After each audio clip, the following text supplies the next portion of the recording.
Brought to you by TechnoSpark 20 series smartphones.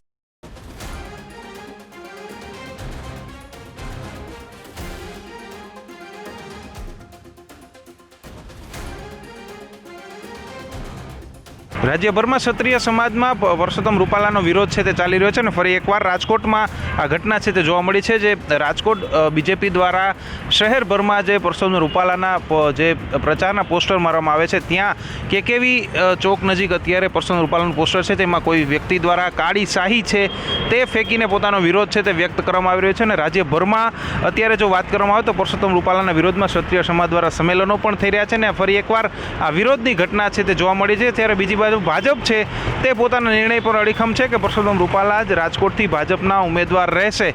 આ પ્રકારે રાજ્યભરમાં સતત વિરોધ થઈ રહ્યો હોવા છતાં પણ ભાજપ પોતાના નિર્ણય પર અડીખમ છે. જ્યારે ક્ષત્રિય સમાજ છે તે સતત પોતાની માગ પર અડગ છે કે પરસોત્તમ રૂપાલાની ટિકિટ જ રદ થઈ જવે, બીજી કોઈ માફી છે તે તેમને સ્વીકાર્ય નથી. આ રોજ આવી ઘટનાઓ છે તે સામે રહી છે અને આ વખતે વિરોધની નવી જ રીત છે તે સામે આવી છે. તેમાં પરસોત્તમ રૂપાલાના પોસ્ટર પર કાળી શાહી ફેંકીને વિરોધ છે તે વ્યક્ત કરવામાં આવી રહ્યો છે. પરસોત્તમ રૂપાલામાં આગામી 16 તારીખે ફોર્મ પણ ભરવાની જાહેરાત છે તે કરી ચૂક્યા છે ને હજારોની સંખ્યામાં 20 થી 25,000 લોકોને સાથે લઈને ફોર્મ ભરવાના છે. ત્યારે બીજી તરફ ક્ષત્રિય સમાજ છે તે આગામી 14 એપ્રિલે રાજકોટમાં જ મહાસંમેલન કરવા જઈ રહ્યું છે. અત્યાર સુધી તમામ જે જિલ્લાઓ છે ત્યાં સંમેલનો થઈ રહ્યા છે. આ ક્ષત્રિય સમાજનું મહાસંમેલન છે તે માનવામાં આવી રહ્યું છે ને અત્યારે જે 14 તારીખે છે તે અત્યાર સુધી યોજાયેલા સંમેલનોમાં ક્ષત્રિય સમાજનું સૌથી મોટું મહાસંમેલન છે તે પણ માનવામાં આવી રહ્યું છે. હવે જોવાનું રહેશે કે આવનારા સમયમાં કયા પ્રકારના સમીકરણો સર્જે છે, પરંતુ અત્યારે બીજેપી સ્પષ્ટ લાગી રહ્યું છે કે ભાજપના ઉમેદવાર પરસોત્તમ રૂપાલા જ રહેશે. તો બીજી તરફ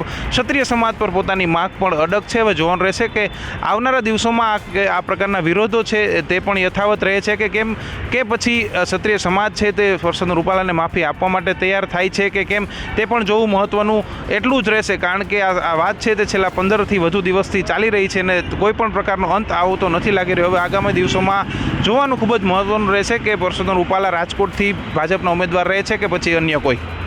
રોનક મજીઠિયા, ગુજરાત તક, રાજકોટ.